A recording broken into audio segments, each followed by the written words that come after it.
Hello everyone, welcome to exam selection. मैं सुनील एक बार फिर से आप सभी का हार्दिक स्वागत करता हूं। सबसे पहले आप लोगों को मैं बता दूं, ये कोई क्लास नहीं है, ये एक टेस्ट है आपकी तैयारी का आकलन करने का। इसलिए इसमें डिस्क्रिप्टिव नहीं चलेंगे, अपन फास्टली रिवीजन करते हुए और क्वेश्चन को सॉल्व करते हुए चलेंगे, है ना। तो आप लोगों को ध्यान होना चाहिए, ये एक टेस्ट है जिससे आप अपनी तैयारी का आकलन कर सकते हैं। हाँ, इस वीडियो के अंदर जितनी भी जानकारी दी जाएगी वो बिल्कुल ऑथेंटिक होगी और बिल्कुल एक अच्छे सोर्स से ली गई है, ताकि आपको किसी भी प्रकार की कोई गलत इन्फॉर्मेशन नहीं पहुँचे। तो प्लीज़ एक बार वीडियो के लिंक को शेयर कर दीजिए और सभी बच्चों को जोड़ लीजिए, ताकि फ्यूचर में आने वाली वीडियोस सभी तक पहुंच सकें और आप अपनी तैयारी को और ज़्यादा मजबूत कर सकें। तो प्लीज़ एक बार इसको शेयर कर दीजिए। फिर मैं आपको बायोलॉजी के 20 क्वेश्चन सॉल्व करवाने वाला हूं, जो आपके जेट, आईसीआर और जितने भी एग्ज़ाम अभी होने वाले हैं उन सभी के लिए बहुत ही ज़्यादा इंपॉर्टेंट होने वाले हैं। तो चलिए शुरू करते हैं। क्वेश्चन नंबर फर्स्ट की तरफ यहाँ पर बढ़ते हैं। क्वेश्चन नंबर फर्स्ट यहाँ पर पूछा गया है,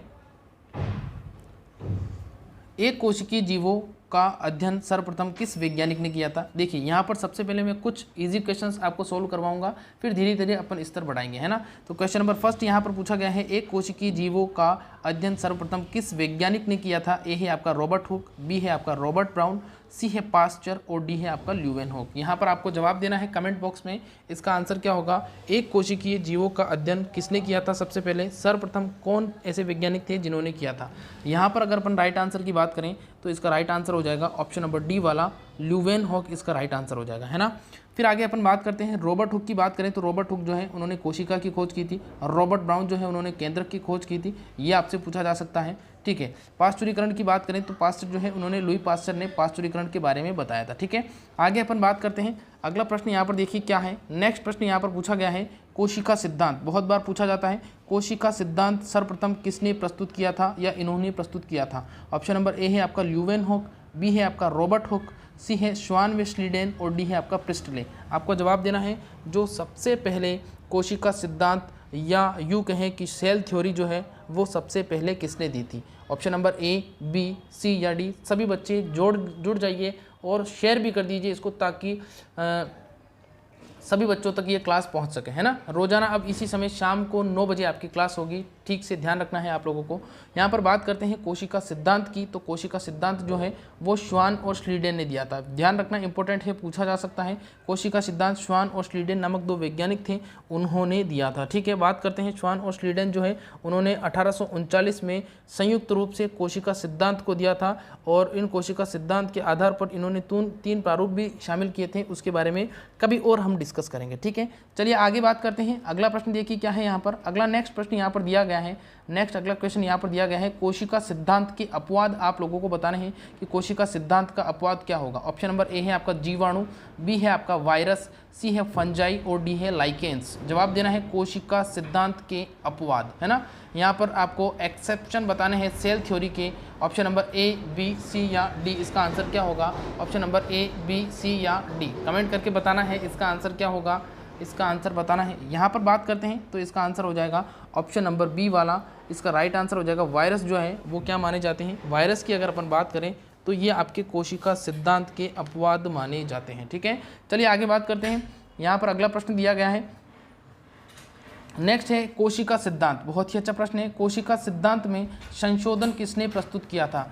ए है आपका रॉबर्ट हुक, बी है स्लीडेन, सी है आपका रुडोल्फ विर्चोव और डी है आपका मार्सेल मेलपीजी, है ना। मार्सेल मेलपीजी कह लीजिए या मेलपीजी कह लीजिए। जवाब देना है बेटा आप लोगों को, कोशिका सिद्धांत में संशोधन किसने प्रस्तुत किया था। ए, बी, सी और डी। कमेंट करके आप लोगों को बताना है और जल्दी से जुड़ जाइए। अगर आपको नेक्स्ट आगे भी फ्यूचर में भी क्लासेस चाहिए तो इसके लिए आप चैनल को सब्सक्राइब कर लीजिए, और रोजाना शाम को 9 बजे ही अपनी क्लास होगी, ठीक है। यहाँ पर अगर अपन राइट आंसर की बात करें तो ऑप्शन नंबर सी इसका राइट आंसर हो जाएगा। जो रुडोल्फ विर्चोव थे इन्होंने सबसे पहले कोशिका सिद्धांत में संशोधन किया था। कोशिका सिद्धांत में कुछ कमियाँ थी, कुछ फेरबदल जो किया था वो इन्होंने किया था, ठीक है।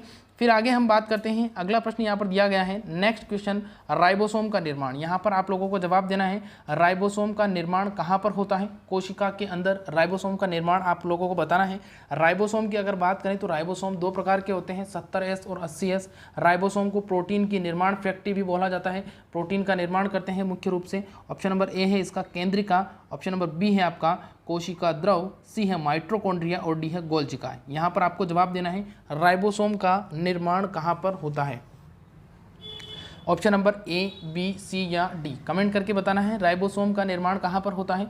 देखिए यहाँ अगर राइट आंसर की बात करें तो ऑप्शन नंबर ए इसका राइट आंसर हो जाएगा। केंद्रिका के अंदर राइबोसोम का निर्माण होता है, इसीलिए इसे अपन राइबोसोम निर्माण की फैक्ट्री के नाम से भी जानते हैं। ये भी प्रश्न आपसे पूछा जा सकता है। माइटोकॉन्ड्रिया की बात करें तो ये क्या कहलाता है, पावर हाउस ऑफ सेल कहलाता है। हालांकि ये प्रश्न आपको इजी लग सकते हैं, आपको आता भी होगा, लेकिन प्रैक्टिस बोर्ड में हम शुरुआत से इजी क्वेश्चन लेते हुए चलेंगे, फिर धीरे धीरे अपने जो लेवल है उसको थोड़ा टफ बनाएंगे। इस वीडियो में भी आप देखोगे कुछ क्वेश्चंस आपको धीरे धीरे जैसे अपन आगे बढ़ेंगे तो कुछ क्वेश्चन आपको इसमें थोड़े टफ और लेवल के क्वेश्चन मिलने वाले हैं ना। चलिए आगे बात करते हैं। अगला प्रश्न यहाँ पर देखिए क्या है। नेक्स्ट प्रश्न आपका पूछा गया है कि अगला प्रश्न यहाँ पर पूछा गया है माइटोकॉन्ड्रिया शब्द किसने दिया। कमेंट करके आप लोगों को बताना है कि माइटोकॉन्ड्रिया जो शब्द है वो सबसे पहले किसने दिया था। ए है आपका ऑप्शन नंबर ए है आपका अल्टमान, बी है आपका बेंडा, सी है आपका डी डेव और डी है सी गोल्जी, या इसको कैमिलो गोल्जी के नाम से भी जानते हैं। अब आप लोगों को बताना है जो माइटोकॉन्ड्रिया है इसके बारे में कि माइटोकॉन्ड्रिया जो है शब्द सबसे पहले किसने दिया था, ए, बी, सी या डी। यहाँ पर कमेंट करके बेटा आप लोगों को बताना है इसका आंसर क्या होगा। देखिए माइटोकॉन्ड्रिया का शब्द जो प्रश्न है वो बहुत ही इंपॉर्टेंट है, आपसे पूछा भी जा सकता है। यहाँ अगर अपन बात करें माइटोकॉन्ड्रिया के बारे में तो कुछ बेसिक चीज़ें मैं आप लोगों को बता देता हूँ। यहाँ पर देखिए सबसे पहले अगर बात करें कि इसकी खोज किसने की थी या प्रथम बार इसको किसने देखा था, तो इसकी खोज के बारे में कहा जाता है कि जो कोलिकर नामक एक वैज्ञानिक थे उन्होंने रेखित पेशियों में, जो कीट हैं, कीट की रेखित पेशियों में इसको देखा था और उन्होंने इसको स्केरोसोम नाम दिया था। फिर बाद में माइटोकॉन्ड्रिया जो नाम है वो इनको दिया था बेंडा ने। तो ऑप्शन नंबर बी जो है वो इसका राइट आंसर हो जाएगा। ऑप्शन नंबर बी ध्यान रखना है आप लोगों को, राइट आंसर इसका किस में हो जाएगा, बेंडा जो है उन्होंने माइटोकॉन्ड्रिया नाम दिया था। ठीक है, फिर इसके बाद में अगर अपन बात करें तो उन्होंने जो देखा था वो जंतु कोशिका में देखा था। पादप कोशिका की अगर बात करें तो पादप कोशिका के अंदर जो माइटोकॉन्ड्रिया को सबसे पहले देखा था वो मेव्स नामक वैज्ञानिक ने देखा था। ये भी आपसे पूछा जा सकता है। तो जो मेव्स नामक वैज्ञानिक थे उन्होंने सबसे पहले यहाँ पर खोजा था। ठीक है, फिर इसके अलावा अगर बात करें तो फ्लेमिंग नामक जो वैज्ञानिक थे उन्होंने इसको फीला नाम दिया था। कहीं फाइला लिखा होता है, कहीं फीला लिखा होता है, तो ये भी आपसे पूछा जा सकता है इसे। अच्छा, इसके अलावा इसे पावर हाउस ऑफ सेल भी कहते हैं। और इसके अलावा जो अल्टमन नामक साइंटिस्ट थे उन्होंने इसको बायोप्लास्ट नाम दिया था, है ना। और इसके अलावा अगर अपन बात करें तो हिंदी में इसे अपन सूत्रकणिका भी कहते हैं। ठीक है, तो ये सारी की सारी इंपॉर्टेंट इन्फॉर्मेशन थी, ध्यान रखना, आपसे पूछी जा सकती है। चलिए आगे बात करते हैं।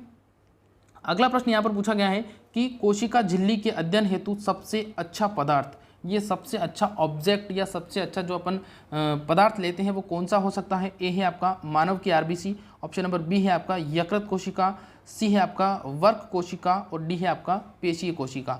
यहाँ पर आप लोगों को जवाब देना है कोशिका झिल्ली के अध्ययन हेतु सबसे अच्छा पदार्थ क्या हो जाएगा। ऑप्शन नंबर ए, बी, सी या डी। यहाँ पर आरबीसी की बात करें तो आरबीसी जो है रेड ब्लड कार्पल्स कहलाती है, ये आप लोगों को पता होना चाहिए। इसके अलावा बात करें तो रेड ब्लड कार्पल्स के अलावा जो इनका जीवन काल होता है वो लगभग 120 दिन का माना जाता है, ये भी आप लोगों को ध्यान होना चाहिए, इंपॉर्टेंट है, पूछा जा सकता है। यहाँ पर बात करते हैं कोशिका झिल्ली के अध्ययन हेतु, तो कोशिका झिल्ली के लिए सबसे अच्छा जो माना जाता है, जिन बच्चों ने इसका ऑप्शन नंबर ए जवाब दिया है बिल्कुल सबका सही जवाब है ना। मानव आरबीसी जो है वो कोशिका झिल्ली के अध्ययन हेतु सबसे अच्छा पदार्थ माना जाता है। ठीक है, चलिए आगे बात करते हैं। अगला प्रश्न यहाँ पर क्या है। अगला प्रश्न यहाँ पर पूछा गया है कोशिका झिल्ली में, बहुत ही अच्छा प्रश्न है, कोशिका झिल्ली में सर्वाधिक प्रचुर लिपिड कौन सा होता है ना, ये जवाब देना है। कोशिका झिल्ली में सर्वाधिक प्रचुर लिपिड जो है वो लिपिड कौन सा होता है। ऑप्शन नंबर ए यहाँ पर दिया गया है क्यूटीन, यहाँ पर थोड़ा मिस्टेक हो गया है, क्यूटीन इसको बोलते हैं। बी है आपका ग्लाइकोलिपिड, सी है फास्फोलिपिड और डी है स्टेरॉयड। यहाँ पर जवाब देना है कोशिका झिल्ली में सर्वाधिक प्रचुर लिपिड की बात करते हैं तो लिपिड का आंसर क्या होगा। कोशिका झिल्ली की बात करें कैल्शियम मैग्नीशियम पैक्टेट, है ना। फिर बात करते हैं भित्ति की, तो सेल्यूलोज की बनी होती है कोशिका भित्ति। ये इंपॉर्टेंट प्रश्न है सारे के सारे, है ना। यहाँ अगर आप अपनी प्रैक्टिस को करते हो तो आप अपनी तैयारी को बहुत ही अच्छे तरीके से जांच सकते हो, इसका आकलन कर सकते हो। इसलिए इस टेस्ट सीरीज को रोजाना ज्वाइन करिए, बिल्कुल फ्री ऑफ कॉस्ट है। इसकी PDF भी मैं आपको प्रोवाइड करवा दूंगा। यहाँ पर बात करते हैं कोशिका झिल्ली की, तो कोशिका झिल्ली में सर्वाधिक प्रचुर मात्रा में फास्फोलिपिड पाई जाती है। ऑप्शन नंबर सी जिन बच्चों ने दिया है बिल्कुल बेटा सबका सही जवाब है ना, सबका सही जवाब है, फास्फोलिपिड जो है वो पाई जाती है। ठीक है, चलिए आगे हम बात करते हैं। अगला प्रश्न यहाँ पर क्या है। अगला प्रश्न यहाँ पर दिया गया है कि प्रोकैरियोटिक में पाए जाने वाले राइबोसोम का प्रकार क्या होता है। यहाँ पर जवाब देना है सेल्स जो होती हैं वो आप लोगों को पता है 2 प्रकार की होती है। प्रोकैरियोटिक के अंदर आप लोगों को बताना है इसका आंसर क्या होगा। प्रोकैरियोटिक कोशिकाएं जो होती हैं उनमें ऑप्शन नंबर ए है आपका 80S प्रकार, बी है आपका 70S प्रकार, सी है 30S प्रकार और डी है 50S प्रकार। अब आप लोगों को बताना है प्रोकैरियोटिक और यूकैरियोटिक के अंदर अगर अपन बात करें तो यहाँ पर बेसिक अगर अपन बात करें तो जो प्रोकैरियोटिक होती है उसमें विकसित केंद्रक जो होता है वो अनुपस्थित होता है, यानी कि जो प्रोकैरियोटिक कोशिकाएं होती हैं उसमें केंद्रक का अभाव होता है, यानी कि विकसित केंद्रक नहीं पाया जाता है। और जो यूकैरियोटिक होती है उनके अंदर क्या होता है, यूकैरियोटिक के अंदर जो केंद्रक होता है वो संगठित रूप में होता है और विकसित पाया जाता है ना। इसके अलावा प्रोकैरियोटिक की बात करें तो प्रोकैरियोटिक जो है उसके अंदर डीएनए जो होता है वो नग्न पाया जाता है, अर्थात उसके अंदर हिस्टोन प्रोटीन नहीं जुड़ी हुई होती है। और जो यूकैरियोटिक होती है उसके अंदर डीएनए हिस्टोन प्रोटीन के साथ जुड़ा होता है। ये इसके मोस्ट इंपॉर्टेंट बेटा मैं आपको अंतर बता रहा हूँ, है ना। अब यहाँ पर बात करते हैं प्रोकैरियोटिक में पाए जाने वाले राइबोसोम का प्रकार की, तो ये भी आपसे पूछा जा सकता है, ये बहुत ही इंपॉर्टेंट है। यहाँ पर इसका राइट आंसर हो जाएगा ऑप्शन नंबर बी वाला 70S, है ना। 70S इसका राइट आंसर हो जाएगा। 70S प्रकार के क्या पाए जाते हैं, 70S प्रकार के आपके 70S प्रकार के राइबोसोम पाए जाते हैं ना, 70S प्रकार के राइबोसोम पाए जाते हैं, ये आपसे पूछा जा सकता है, ठीक है। चलिए अब आगे बात करते हैं अपन। अगला प्रश्न यहाँ पर देखिए क्या है।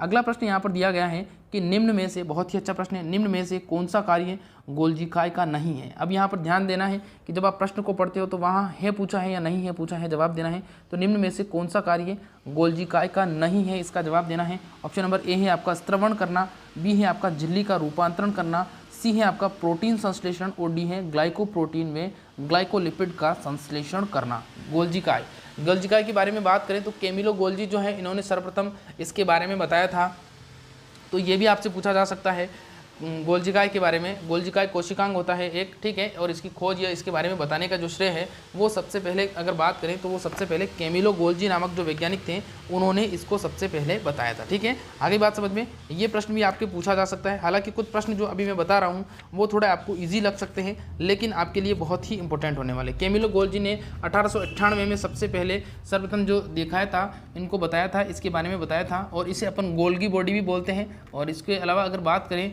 तो जो बेकर थे, बेकर ने इनको जो अभिरंजित करने की तकनीक जो थी उसके बारे में इन्होंने बताया था, ठीक है। तो ये भी आपसे पूछा जा सकता है, ठीक है। इसको ट्रैफिक पुलिस और ट्रैफिक पुलिस मैन या पुलिस कोशिका के क्या बोलते हैं, कोशिका के ट्रैफिक पुलिस मैन के नाम से भी इसे जाना जाता है, तो ये भी आपसे पूछा जा सकता है, ठीक है। हालांकि इनकी जो संरचनाएं हैं, जो संरचना 3 प्रकार से मिलकर बनी होती हैं, लेकिन उसके बारे में कभी और डिस्कस करेंगे अपन। यहाँ इसका राइट आंसर क्या हो जाएगा, यहाँ अगर बात करें तो जो ग्लाइकोप्रोटीन है ये इसका कार्य नहीं होता है। इसके अलावा स्त्रवण करना, इसके अलावा झिल्ली रूपांतरण और प्रोटीन संश्लेषण इसका क्या होता है, कार्य माना जाता है। अगला यहाँ पर देखिए क्या है, नेक्स्ट प्रश्न यहाँ पर पूछा गया है कि चिकनी एंडोप्लाज्मिक रेटिकुलम, है ना, चिकनी एंडोप्लाज्मिक रेटिकुलम उन कोशिकाओं में विकसित होती हैं जो संश्लेषण करती है। किसका संश्लेषण करती है? ऑप्शन नंबर ए है आपका प्रोटीन का, बी है कार्बोहाइड्रेट का, सी है स्टेरॉइड का और डी है उपरोक्त सभी का। यहाँ पर अगर बात करें एंडोप्लाज्मिक रेटिकुलम की, तो एंडोप्लाज्मिक रेटिकुलम जो है वो आपके 2 प्रकार की होती है। इसको अपन अंतःप्रद्रवी जालिका के नाम से भी जानते हैं। एक आपके चिकनी होती है, बेसिक बता रहा हूँ बेटा, एक चिकनी होती है, और एक आप लोगों को पता होगा एक खुरदरी होती है। अब यहाँ पर आप लोगों को बताना है चिकनी वाली, है ना, चिकनी वाले का बताना है, जिसको अपन सॉफ्ट एंडोप्लाज्मिक रेटिकुलम के नाम से भी जानते हैं, ठीक है, या सॉफ्ट या इसको स्मूथ भी कह सकते हैं, इसको SER भी लिखा हुआ आ सकता है ना। तो यहाँ अगर अपन राइट आंसर की बात करें तो इसका जो राइट आंसर बच्चों ने दिया है ऑप्शन नंबर डी वाला, बिल्कुल सबका सही जवाब है। यहाँ उपरोक्त सभी इसका राइट आंसर हो जाएगा, है ना। प्रोटीन, कार्बोहाइड्रेट और स्टेरॉइड सभी का संश्लेषण एंडोप्लाज्मिक या चिकनी एंडोप्लाज्मिक रेटिकुलम या SER स्मूथ एंडोप्लाज्मिक रेटिकुलम के द्वारा किया जाता है। अगला यहाँ पर देखिए क्या है, अगला प्रश्न यहाँ पर पूछा गया है क्वेश्चन नंबर 12, माइटोकॉन्ड्रिया के किस भाग में सिक्सीनिया डिहाइड्रोजिनेज एंजाइम पाए जाते हैं। यहाँ पर जवाब देना है माइटोकॉन्ड्रिया के किस भाग में सिक्सीनिया डिहाइड्रोजिनेज एंजाइम पाए जाते हैं। ऑप्शन नंबर ए है आपका मैट्रिक्स, बी है आपका बाहरी झिल्ली, सी है आपका आंतरिक झिल्ली और डी है आपका पेरीमाइटोकॉन्ड्रियल अवकाश या पेरीमाइटोकॉन्ड्रियल स्पेस। जवाब देना है इसका आंसर क्या होगा। क्वेश्चन नंबर 12 जो है उसका आपको कमेंट करके बताना है बेटा इसका आंसर क्या होगा। ये बहुत ही इंपॉर्टेंट क्वेश्चन है, इसी प्रकार के क्वेश्चन जो है वो आपके पूछे जा सकते हैं ना। चिकनी एंडोप्लाज्मिक रेटिकुलम का जवाब देना है, चिकनी एंडोप्लाज्मिक रेटिकुलम किस भाग से सिक्सीनिया डिहाइड्रोजिनेज की बात हो रही है, डिहाइड्रोजिनेज की बात हो रही है और ये बहुत ही इंपॉर्टेंट प्रश्न है बेटा, आपसे पूछा जा सकता है ना। जो बच्चे जुड़े हुए हैं बिल्कुल मैं उन सभी से कहना चाहता हूँ कि बेटा ये आपकी थ्योरेटिकल क्लास नहीं है, यह आपकी तैयारी को जांचने का एक तरीका है जिससे आप अपनी तैयारी का आकलन लगा सकते हैं ना। आगे बात समझ में। हाँ, यहाँ पर मैं एक चीज़ आप लोगों को क्लियर कर दूँ कि यहाँ पर जितनी भी जो जानकारी आपको दी जाएगी, जितने भी क्वेश्चंस के आंसर आपको बताए जाएंगे वो बिल्कुल ऑथेंटिक सोर्स से लिए गए हैं और बिल्कुल यहाँ पर आपको किसी भी प्रकार की कोई चिंता करने की ज़रूरत नहीं है। सारे के सारे जो आंसर हैं वो बिल्कुल आपको सही बताए जाएंगे, ठीक है। तो यहाँ पर अगर अपन बात करें माइटोकॉन्ड्रिया के किस भाग से सक्सीन या डिहाइड्रोजिनेज एंजाइम पाए जाते हैं, तो यहाँ पर बेटा इसका जवाब देना है, माइटोकॉन्ड्रिया का आंसर जवाब देना है, ठीक है। तो यहाँ पर राइट आंसर हो जाएगा आंतरिक झिल्ली। जिन बच्चों ने इसका जवाब दिया है ऑप्शन नंबर सी, बिल्कुल सबका सही जवाब हो जाएगा, आंतरिक झिल्ली इसका राइट आंसर हो जाएगा, सी वाला, है ना। चलिए आगे बात करते हैं। अगला यहाँ पर पूछा गया है नेक्स्ट प्रश्न, निम्न में से, बहुत ही अच्छा प्रश्न है, निम्न में से कौन सा अंग रेटिना उपकला की कोशिकाओं में दृश्य वर्णक व लिपिड के संश्लेषण में सहायक होता है। निम्न में से बताना है कौन सा अंग रेटिना उपकला की कोशिकाओं में दृश्य वर्णक व लिपिड के संश्लेषण में सहायक होता है या बनाने में सहायक होता है। ए है आपका गोल्जी काय, बी है आपका डीएनए और सी है आपका एसईआर और डी है लाइसोसोम। यहाँ पर एसईआर की बात करें तो इसको अपन किस नाम से जानते हैं, मैंने अभी पहले जो क्वेश्चन सॉल्व करवाया था उसके अंदर मैंने बताया था एसईआर यानी कि सॉफ्ट एंडोप्लाज्मिक रेटिकुलम, या इसे चिकनी अंतःप्रद्रवी जालिका के नाम से भी जानते हैं, अंतःप्रद्रवी जालिका कोशिकांग, हाँ, जो आपकी कोशिका के अंदर पाया जाता है। बिल्कुल यहाँ पर जिन बच्चों ने इसका सी जवाब दिया है बिल्कुल बेटा सबका सही जवाब है, एसईआर इसका राइट आंसर हो जाएगा, ठीक है। चलिए आगे बात करते हैं। अगला यहाँ पर प्रश्न देखिए क्या है। अगला प्रश्न यहाँ पर दिया गया है कि यांत्रिक सहारा एंजाइम व प्रोटीन संश्लेषण का कार्य बताना है आप लोगों को। यांत्रिक सहारा एंजाइम व प्रोटीन संश्लेषण किसके कार्य हैं। ऑप्शन नंबर ए है आपका क्लोरोप्लास्ट, बी है आपका राइबोसोम, सी है केंद्रिका और डी है एंडोप्लाज्मिक रेटिकुलम। अब यहाँ पर जवाब देना है बेटा, इसका आंसर क्या होगा, ए बी सी या डी, है ना। ये पूछा जा सकता है बेटा और वेरी इंपॉर्टेंट है। यहाँ से आपके अगर बात करें तो हमेशा एक दो प्रश्न पूछे जाते हैं ना। यहाँ पर अगर बात करें तो जो बच्चे हैं, बच्चे इसका जवाब देते हैं प्रोटीन संश्लेषण के नाम पर, बच्चों ने इसका जवाब दिया है ऑप्शन नंबर बी वाला, बिल्कुल सबका सही जवाब हो जाएगा बेटा। यहाँ पर राइट आंसर हो जाएगा राइबोसोम, है ना। राइबोसोम के बारे में कुछ बात करते हैं। अगर राइबोसोम की बात करें तो सर्वप्रथम क्लॉड ने राइबोसोम को देखा था, लेकिन उन्होंने इसे माइक्रोसोम नाम दिया था, है ना। ये ध्यान रखना है, उन्होंने इसको माइक्रोसोम नाम दिया था, ठीक है। और इसकी अगर बात करें तो बेसिकली ये क्या होता है, ये झिल्ली रहित होता है, ठीक है, झिल्ली रहित होता है और दानेदार संरचना होती है, ये भी आपसे पूछा जा सकता है। और अगर बात करें किसकी बनी होती है तो राइबो न्यूक्लियो प्रोटीन के तत्व होते हैं, ठीक है, ये भी आपसे पूछा जा सकता है, ठीक है। फिर इसके अलावा अगर अपन बात करें तो ये इसके अलावा और आपसे क्या पूछा जा सकता है, तो इसके आकार के बारे में आपसे पूछा जा सकता है। ये लगभग 15 से 20 नैनोमीटर आकार के प्रोकैरियोटिक में होते हैं और 20 से 25 नैनोमीटर आकार के यूकैरियोटिक में होते हैं, ये भी आपसे पूछा जा सकता है। और इसके अलावा अगर बात करें स्मॉलेस्ट सेल ऑर्गन होता है जो झिल्ली रहित होता है, ये भी आपसे पूछा जा सकता है, ठीक है। तो ये सारे के सारे जो इंपॉर्टेंट प्रश्न हैं ये आपको मिल सकते हैं ना। आगे बात समझ में। चलिए आगे हम बात करते हैं। यहाँ पर इसका राइट आंसर राइबोसोम हो जाएगा। इसको प्रोटीन निर्माण की फैक्ट्री भी कहा जाता है, ये भी आपसे पूछा जा सकता है। ये 2 प्रकार के होते हैं, वैसे तो ये 3 प्रकार के होते हैं, जो मैंने आप लोगों को बताया नहीं था पहले, मैंने आपको बेसिकली 2 प्रकार का बताया था। राइबोसोम वैसे 3 प्रकार के होते हैं, एक होता है प्रोकैरियोटिक राइबोसोम, एक होता है यूकैरियोटिक राइबोसोम, एक होता है ऑर्गेनल्स राइबोसोम, है ना। ऐसे राइबोसोम जो कोशिकांगों में पाए जाते हैं वो आपके क्या कहलाते हैं, वो आपके ऑर्गेनल्स राइबोसोम कहलाते हैं। लेकिन ये थोड़ी डीप बात हो जाएगी, ठीक है। यहाँ पर राइट आंसर की बात करते हैं, राइबोसोम हो गया इसका राइट आंसर। अगला यहाँ पर देखिए क्या है, अगला प्रश्न यहाँ पर दिया गया है, चूँकि यह हाइड्रोलाइसिस मुक्त करते हैं, जो पुरानी कोशिका क्षतिग्रस्त कोशिका का पाचन करते हैं, इनको आत्मघाती थैली भी कहते हैं। यहाँ पर एक अंग की बात हो रही है और पूछा गया है कि यह हाइड्रोलाइसिस मुक्त करते हैं और पुरानी क्षतिग्रस्त कोशिकाओं का पाचन करते हैं और इन्हें आत्मघाती थैली भी कहते हैं। अब ये आत्मघाती थैली क्या है। ऑप्शन नंबर ए है आपका लाइसोसोम, बी है आपका गोल्जी काय, सी है केंद्रिका और डी है राइबोसोम। जवाब देना है, इसका आंसर क्या होगा, ए बी सी या डी, कमेंट करके बताना है इसका आंसर क्या होगा।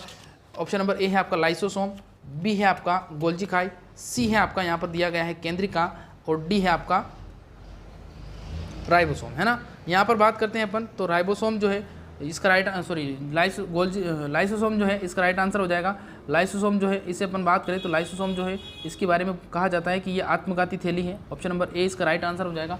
लाइसोसोम के बारे में अगर बात करें अपन तो लाइसोसोम जो है इसकी अगर बात करें ये एकल झिल्ली से घिरे होते हैं ना, कमेंट ध्यान रखना, एकल झिल्ली से घिरा होता है, सिंगल होता है। इसकी खोज के बारे में बात करें तो क्रिस्टीन डी डूव जो नामक वैज्ञानिक थे, उन्होंने चूहे की यकृत कोशिका जो थी उन यकृत कोशिकाओं के अंदर इसको खोजा था, ठीक है। और लाइसोसोम नाम की बात करें, लाइसोसोम नाम भी डी डूव नामक वैज्ञानिक ने दिया था, ये भी आपसे पूछा जा सकता है। इसे सुसाइड बैग बोलते हैं, इसे अपन एटम बॉम्ब के नाम से भी जानते हैं, ये भी आपसे पूछा जा सकता है, ठीक है। इसको अपन डिस्पोजल यूनिट भी बोलते हैं, यानी कि ये लगभग जो क्षतिग्रस्त कोशिकाएं हो जाती हैं उनको हटाने का कार्य करती है, ठीक है। आगे हम बात करते हैं, अगला यहाँ पर दिया गया है कि आवर्तबीजी, बहुत ही अच्छा प्रश्न है, आवर्तबीजी पादप की हरी पत्तियों से क्लोरोप्लास्ट को अखंड रूप से अलग करने की विधि क्या कहलाती है? बहुत ही अच्छा प्रश्न है, जवाब देना है। आवर्तबीजी जो पादप होते हैं उनमें हरी पत्तियों से क्लोरोप्लास्ट को आपको अखंड रूप से अलग करना है, और अलग करने की विधि क्या कहलाएगी? ए है पेट्रोल ईथर विधि, बी है आपका क्लोरोफॉर्म विधि, सी है आपका 10% सुक्रोज विलियन के द्वारा, और डी है एल्कोहल विधि के द्वारा, है ना। यहाँ अगर राइट आंसर की बात करें तो ऑप्शन नंबर डी वाला इसका राइट आंसर हो जाएगा। एल्कोहल विधि के द्वारा क्या किया जाता है?